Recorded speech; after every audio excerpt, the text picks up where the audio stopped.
Another Nostalgia Critic video to react to. Yes, and you read the title. Yes, Nostalgia Critic's review of Disney's The Sword in the Stone. Yes, I have been meaning to react to this for quite a while, and yeah, because Nostalgia Critic reviewing a classic Disney animated hand-drawn feature film, and this being The Sword in the Stone. And I tell you, because one of the last seasons of the Nostalgia Critic, he did review a good chunk of Disney animated feature films, from this, Little Mermaid, The Great Mouse Detective, I almost said The Sword in the Stone, Disney's Robin Hood, yeah, so, and not to mention, he did a top 11 list of Disney live-action remakes that could work, yeah, which of course, I reacted to pretty much all of those, and now finally, I'm reacting to this, his review of The Sword in the Stone. Yeah, The Sword in the Stone, well, it's a, beloved classic Disney animated feature film, a gem and so on. And The Sword in the Stone being the very last Disney animated feature film that Walt Disney got to see come out, and it did pretty good, but it wasn't that much of a huge success.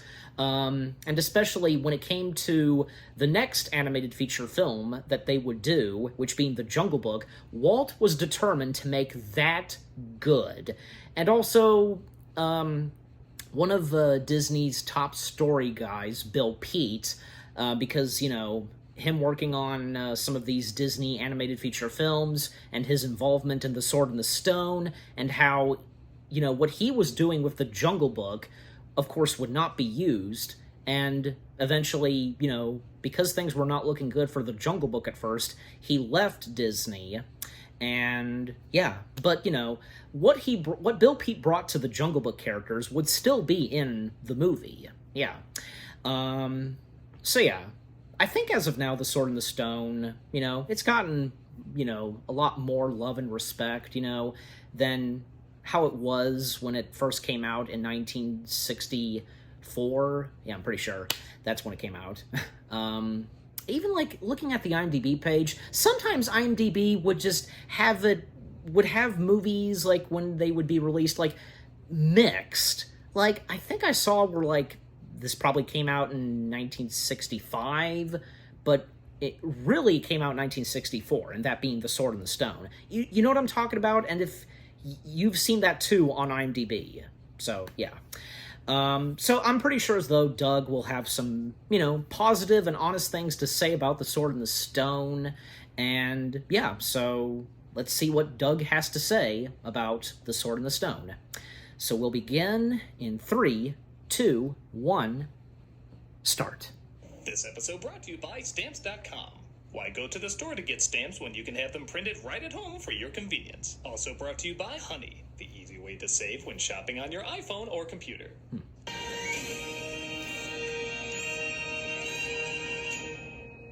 This was one of the, very last few Nostalgia Critic videos to show the Channel Awesome logo first.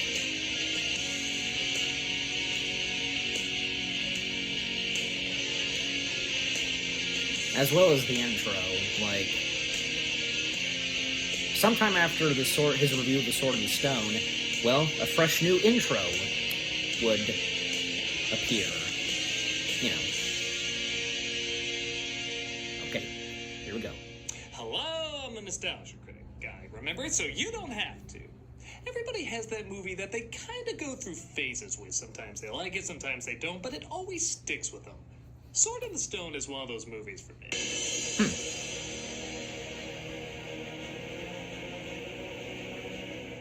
Released in 1963, this Disney film is a unique mix of a lot of contradictions. For example, it feels timeless, but also really feels like it was released in 1963.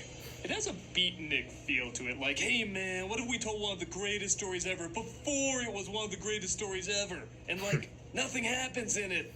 They turn into fish, birds, and squirrels, and That's it, they just turned to fish, birds, and squirrels. Snap for me, baby, yeah. Now, there's nothing wrong with small stories. Noise? Some of my favorite things ever made are small stories, but there's often a beauty to the ones that last over the years. Sword in the Stone isn't beautiful as much as laid back. Nothing especially important is being taught that most people going in don't know, but you could argue it's being experienced. Yeah, you can't forget how cool the world can be with something as simple as birds flying, or fish swimming, or squirrels climbing trees. It doesn't knock you over the head with it, but it speaks to kids who love how neat the little things are, and I guess adults too, being reminded of how neat the little things are. It combines simple reality and whimsical fantasy, past mindsets with future ideas, shows off, yet still stays kind of quiet, and has plenty of flaws, however. They're flaws you grow to like. For years, when someone would ask me if it's good, I'd go back and forth between saying it's brilliant or it's boring. Maybe its identity is somewhere in between, How's and it maybe boring? in a strange way, that's what it's going for. I've introduced it long enough. Let's start really examining it. Okay. This is, I guess a personal favorite the more I think about it. The Sword in the Stone. Same goes for me. I pretty much I love people kind of examine how seriously the film movies and opens up. such that We I always review. think the bouncy songs with playful lyrics, but you'd swear this singer thought he was auditioning for Ave Maria and Fantasia. And that miracle appeared Well, in love. Okay, Sugar Bowl's gonna fight a teapot, Emmett. Calm down. But that is kind of what works. it's medieval. About it. There's an and underlying that weight kind of to what's singer going on playing that because we instrument. know these characters are going to be some of the most important in storytelling history. And even though they don't dwell on that, though it'd be very easy to, it's still present. They say England is without a king, the Dark Ages has begun, and a mysterious sword in the stone appeared declaring whoever pulls it out will be king. No one can do so, and thus we cut to Merlin, played by Carl Swenson, who, if you're like me, was your introduction to wizards. And all our kids now have Harry Potter and Lord of the Rings, and there's nothing wrong with that, but there is a bit of an OG mentality having a blue pointy hat guy named Merlin be your first intro. He's perfectly bumbling, but still has knowledge beyond his ears, as this version has gone to see the future. I have the power to see into the future. I've even been there, lad. We never do see him going to the future, but I think that's part of the fun.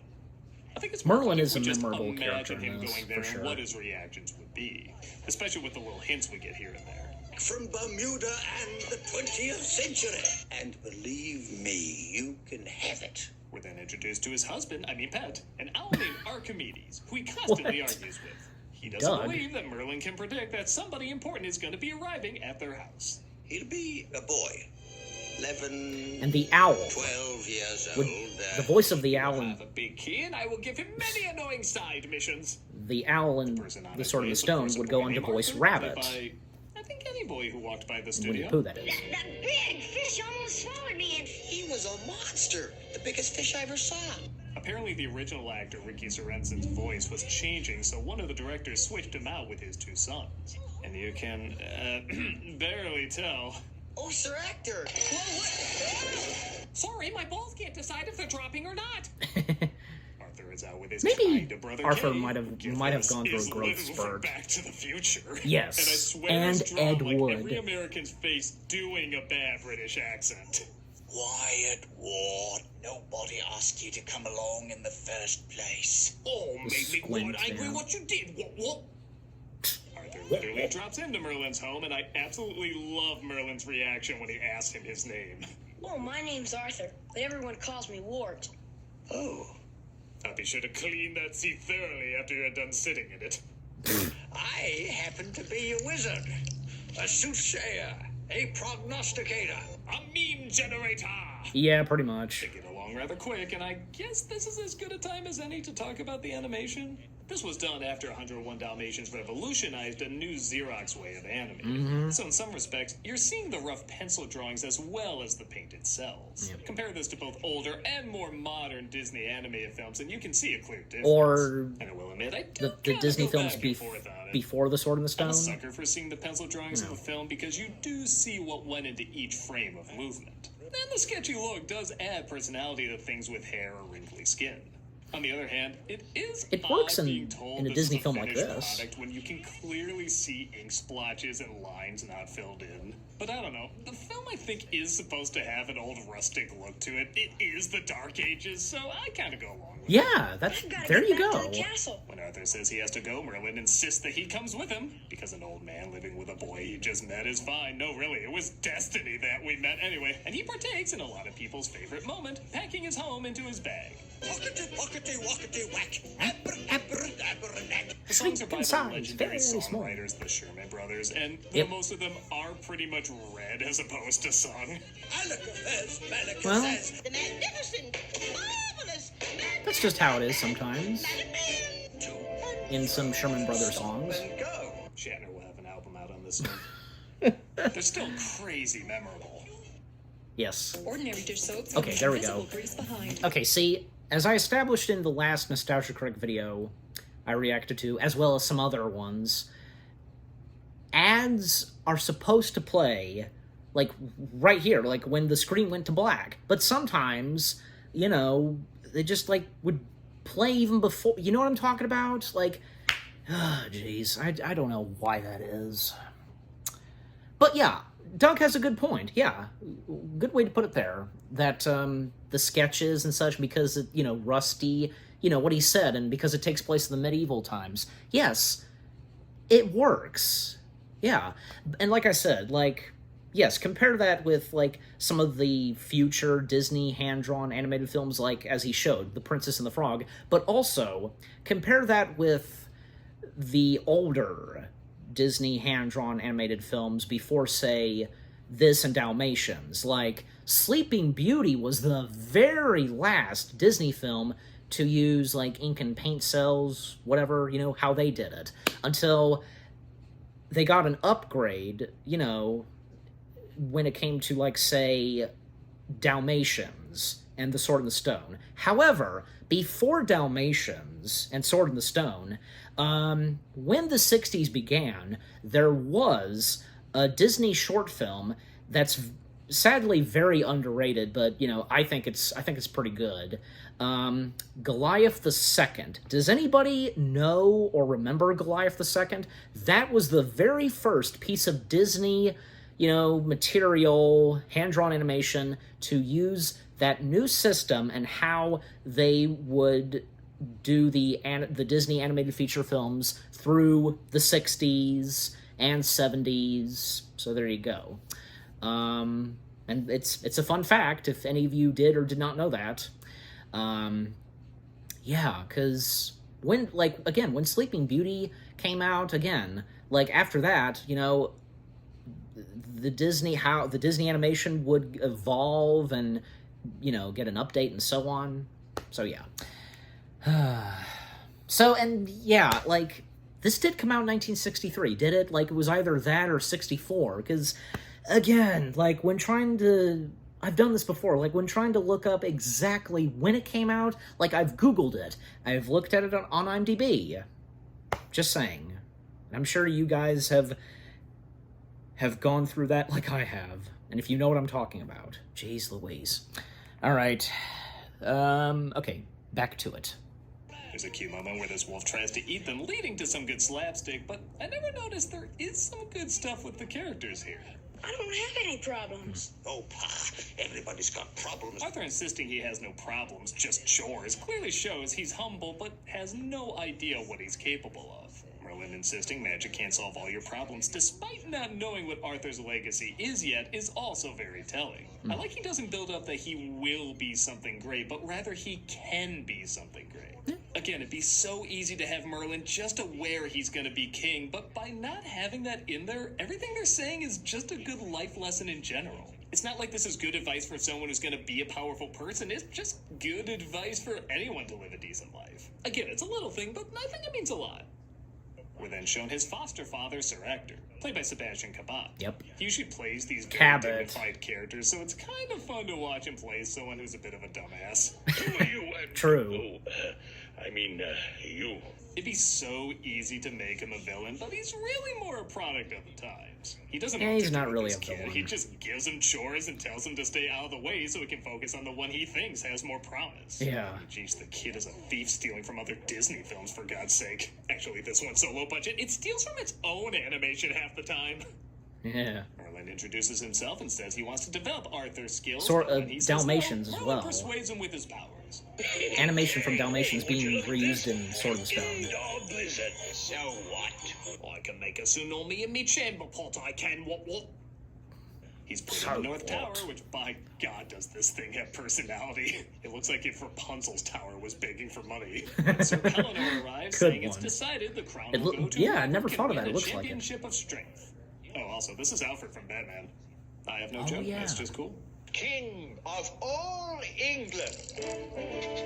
They start training. And this was Kay, before once he again, I became love that Alfred. Arthur, despite being a goof up, is still a hard worker and takes joy in what he does. Even if deep down he knows it's nothing, he wants to do that nothing the best he can. Never complaining and trying to be as helpful as possible. For many kids, this is their introduction to King Arthur, and I don't think it's a bad one. I think it's better to know him first as an unassuming nobody before he becomes one of the world's most historic somebodies. Yeah. Also, he's a fish. I've never been a fish, it's cool. Every flick of a fin So what? creates movement. So this is the beginning of the transformations into different animals. Merlin is teaching him how to see things from different points of view and how many different worlds and environments there are to live in. Yep. And yeah, again, you could see this as kind of boring. It's not like Finding Nemo where there's an enchanted wonderland of ocean and tons of colorful worlds to explore. You're in a shithole pond. Hell, it might literally be a shithole. But the movie is clever at just letting you be there. It's crazy slow, but you start to relax to it. Even this lead-in with the animation on the water. I think they just switched the painted cells around so you don't see the lines. I could be wrong on that. And yeah, this isn't like an amazing shot, but you do remember it. The water It's reflection. something a little different shown from a neat angle, and it just lets you enjoy what a simple yet memorable visual it is. It's just so laid back. Until it isn't. Yeah, this fish scared the shit out of me as a kid. There may not be any villains, but there's certainly antagonists in this. And I swear this fish is half crocodile, half Maleficent minion. He's a freaky little shit. Yeah, I can tell. Merlin lets him fight his own battle by using his wits, but when he can't remember the magic words, Archimedes comes to save the day. But of course denies it. I intended to eat him. Young perch is my favorite dish. You know that. Archimedes, you were so much less of a bitch when you were a rabbit. Hey, there you go. So again, yeah, the voice of the owl would go on to voice Rabbit, as I said. Downy And makes an clothes ad. softer. Yeah, that, what type of fish was that was chasing after them? I don't know, but, yeah, I could tell, because, like, golly, Disney back then, and, you know, the old-school Disney animated feature films, some antagonists they would have, some of them, you know, terrifying, especially, like, getting up close, I tell you. Anyways, so, I think right here, sponsor. Yes. The smiling face of smiles. Hello, Douglas. I am here to bring you stands. Stands? Clown foot? Tell me more. No. Not joking. January means dealing with customer I'm not emails, joking. returns, Like, gift card purchases. literally, a clown foot. I'm showing it right now, see? Because, oh, God. I did that before, like, just show a little bit of, like, the sponsors. Okay. Alright, so Get back honey to for it. free at joinhoney.com/. And oh, yeah, because coming up, the whole thing with Arthur turning into a squirrel, and that female squirrel that finds, you know, Arthur as a squirrel attractive. Like, oh boy, what's Doug gonna say on that? That's joinhoney.com/nostalgia. Have we learned a lot? Okay. Wait a minute. I love you. I love me too. Honey. And this is before advertisement for Twitch. Yeah. So.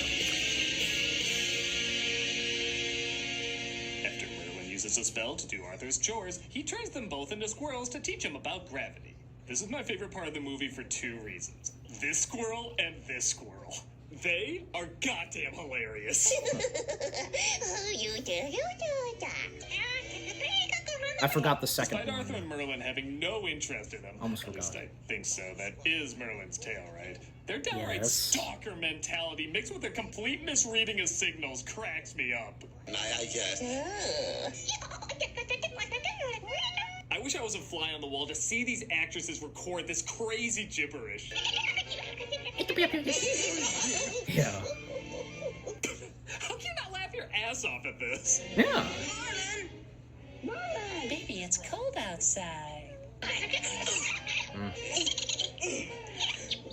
Not to keep harping on this, but Pepe Le Pew got canceled for a lot less than this. Yeah, where in the Disney Plus description does it say squirrel handling like in Chip and Dale Bar? Yeah, I know I used that joke before. Oh, It's too God. bad to pass up. By George! Merlin turns them back into human, resulting in two very It's kind of the same thing with Pepe Le Pew. Comical. With the squirrels. Which is still hilarious. And the other, bizarrely dramatic. Yeah, it gets out of nowhere heavy here all of a sudden. I tried to tell you. I'm a At least she's boy. not screaming, like... He can't explain just to her emotional. what's going on, and she can't understand him, so she just ends up being totally heartbroken.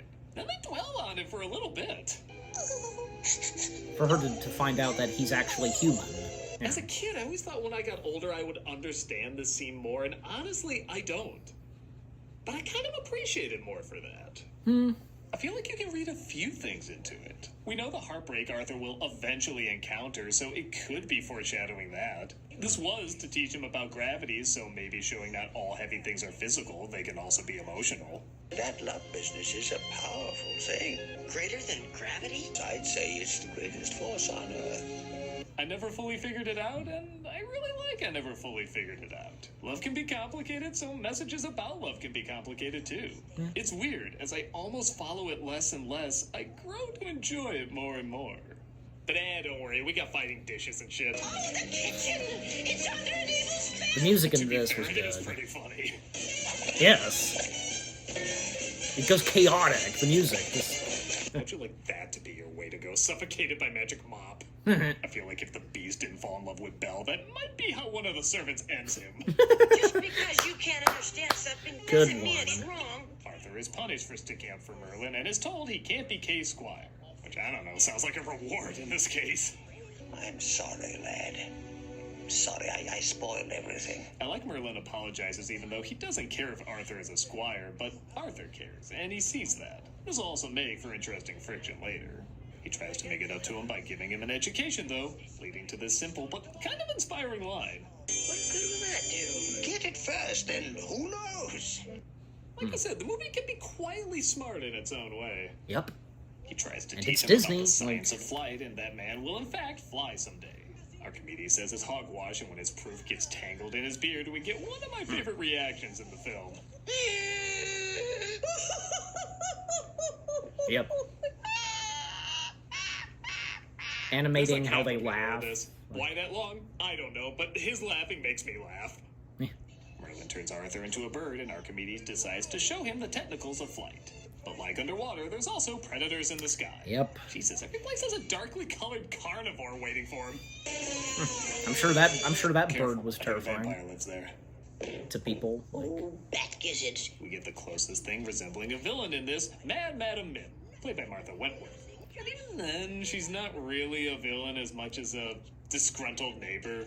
A disgruntled but she's neighbor in who the settles Disney things with villain death list. battles. Like, This really is a great character who The leads classic to a lot of comedic chomping moments, sound but of a gator. This also shows how love someone that. can use magic for their own selfish means. Thus, Arthur I love sees those through classic Merlin the importance sounds of in using his Disney own films, yeah. future power for good. Merlin's magic is always, useful for something good. Again, nothing major, but a decent little lesson told in a decent little way.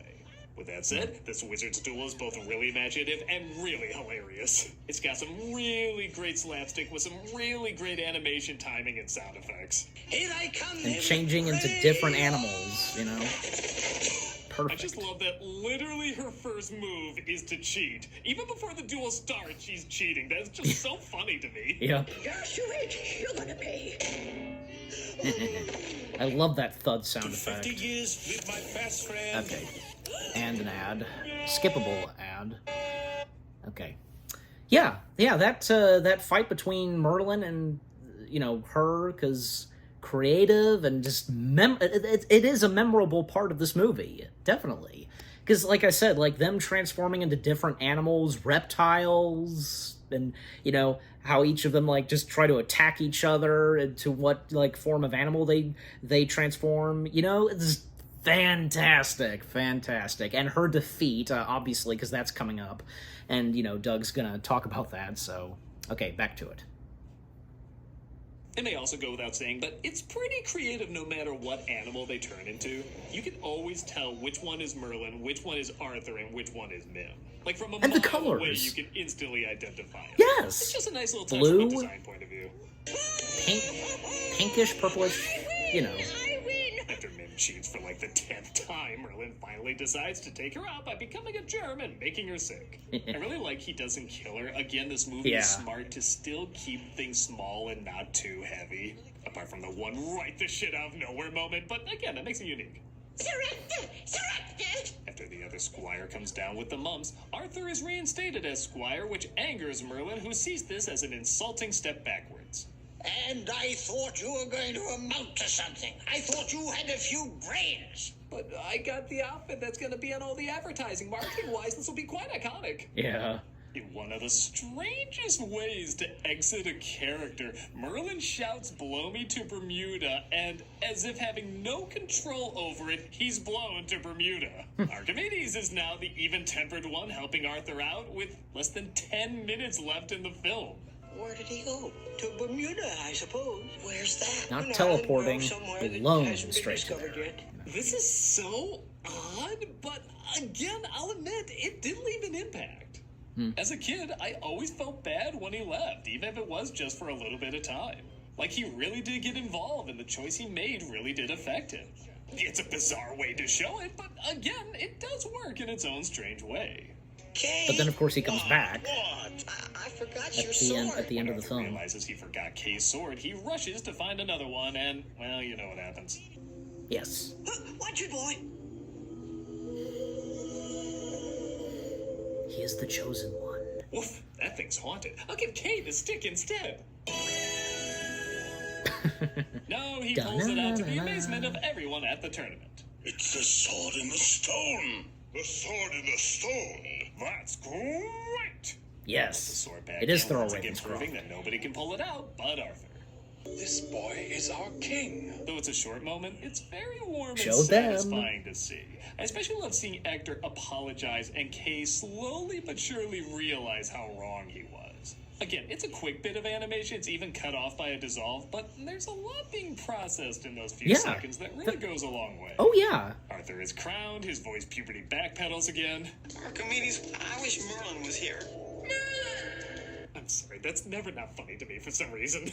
And Merlin returns, not apologizing, seeing how him being squire is what led to him pulling the damn sword out to begin with. They'll be writing books about you for centuries to come. Why, they might even make a motion picture about you.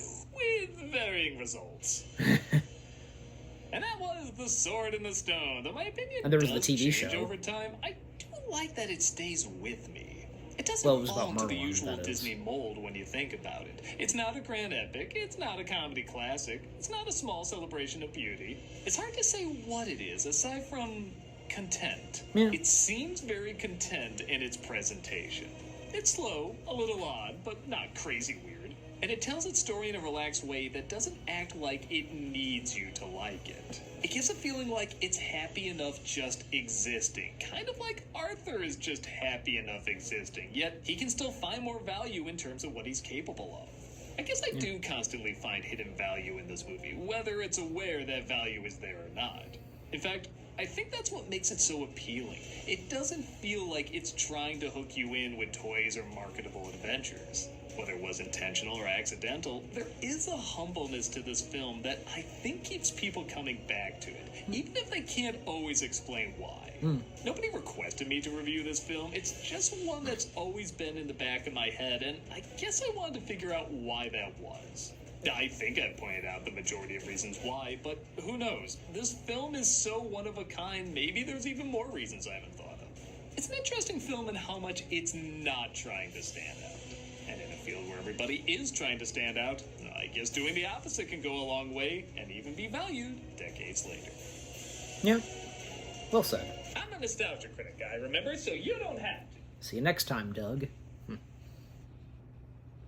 Everyone calls me Wart. Oh. Oh.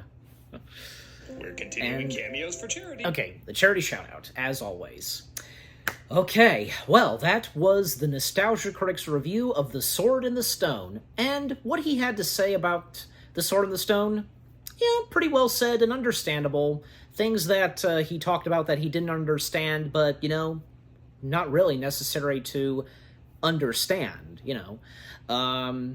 Yeah, and Sword in the Stone, it has its good moments and such, and, you know, although, like, The Sword in the Stone is not, like, you know, it's not god-awful in any way. It is good, but it's one of those Disney films, like, you know, like, and as Doug said, you know, how he said it.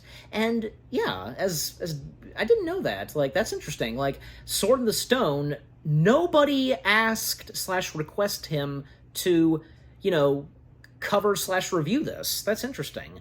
And, hey, like, no doubt about it that there have been, at times, where Doug would review movies that nobody thought of asking him to review. And in this case, Sword in the Stone. Yeah. Yeah, there were some good jokes in this, like, yeah, the one with the Beast from Beauty and the Beast, that was good. And how, coincidentally, because I said it first, and before it came up, like, mentioning Rabbit, and, also, you know, he did the great, because, yes, that was Thurl Ravenscroft, if you could not tell. If you couldn't identify that, who would not identify the voice of the late legendary Thurl Ravenscroft? This is Thurl Ravenscroft we're talking about. He had such an iconic voice, especially when he was in any Disney materials, you name it. And what he had to say about Sebastian Cabot, What's-Him-Face, who would go on to play Alfred in the 60s Batman show, What's-Him-Face, from, oh, crap, it just slipped out of my head. It just slipped out of my head. Oh, jeez, the guy from, what was it again that he was in, Who are you at? He doesn't know what's coming from others. He's put in. Well, he does. Who are you? I gotta It's see. not like the can't solve all. Oh my golly. That's gonna drive me nuts. I'm trying to find... Okay. Played by Sebastian Cabot. He usually plays these very And that's big- another thing. He mispronounced his last name. It's Cabot. But is it Cabot? I don't know. Because I've heard some people pronounce his last name Cabot, right? So Fight characters. I'm just so it's saying. Kind of fun to watch him play someone who's a bit of a dumbass. Who are you? yeah, and it's true because He's so Arthur's foster dad, like, yeah, it's a good thing to see because he's not one of the bad guys, and he's not like nowhere near like, say, the stepmother from Cinderella. But yeah, Doug had a point because he is, pardon my French, and because Doug said it, it's true. You know, he was a dumbass in this movie. easy to make him a villain, but he's really more a product of And him, He doesn't know this what to do with character. this kid. He just gives him chores and tells him to stay out of the way so he can focus on the one he thinks has more promise. I mean, geez, the kid is a thief. Well, stealing where from was other it? Disney 'Cause films, for God's sake. Actually, this one's I don't care. It's I don't still care, its 'cause own I- animation half the time. I'm gonna... Merlin No jump introduces cut, because himself I- and says he wants to develop Arthur's skill. Wait a minute. No, that was at the beginning, I think. I think so. Merlin with his British accent. Wyatt. Arthur is out with his kind of brother Kay. Yeah. Get this, is Lou from Back Yeah, to the Future. jeez And I Louise. I can't believe I completely that just slipped out of my head. The guy who was running that cafe in Back to the Future, yeah, that's him. And as I said, he would go on to play a character in Ed Wood. And if any of you have seen Tim Burton's Ed Wood, he played this one like crewman who worked with Ed Wood. And there was one moment where Ed Wood asked him like what dress would look good for this actress who's starring in one of Ed Wood's films, Bride of the Monster. and, which dress would look good on her. And he says, I can't tell, I'm colorblind. And the fact that the movie Ed Wood is in black and white, does that not make it funny? I tell ya. But, yeah. Overall, what the Nostalgia Critic had to say about Ed Wood is understandable, and, because The Sword and the Stone, it is a memorable, I guess in its own way, like a memorable classic Disney animated feature film, you know what I mean? And what Doug had to say, very understandable, and I think, well said. Yeah, well said, Doug. But, for me, I enjoy Sword and the Stone, and, it is a memorable Disney classic, hand-drawn, animated feature film. What more do I need to say? And one more thing, how The Sword and the Stone does reuse a little bit of, like, say, what was in 101 Dalmatians, and Doug didn't even bring that up, because one shot where Arthur's brother got hit on the head with a sword, and because that was taken straight from one of the, I think, the two crooks, the two sidekicks of Cruella de Vil. He got hit on the head by Horace. Jasper and Horace. Okay, now I remember their names. Jasper got hit in the head, from Horace. And that animation where he got hit in the head and his eyes, his pupils, that would be reused for Arthur's brother when, he and Arthur's foster dad came in and saw, like, all the dishes, like, moving on their own because of Merlin's magic, that. And, yeah, Doug did point out some animation that would be reused in The Jungle Book. Not to mention, in The Jungle Book, animation from Wind of the Willows, Mr. Toad, it would be reused in The Jungle Book when, the monkeys, King Louie, Baloo, they're each of them, like, holding Mowgli, that. And in Wind of the Willows, the weasels, the rat, and mole, each of them holding on to the deed. So, yeah. A piece of paper, that's a deed. So, yeah.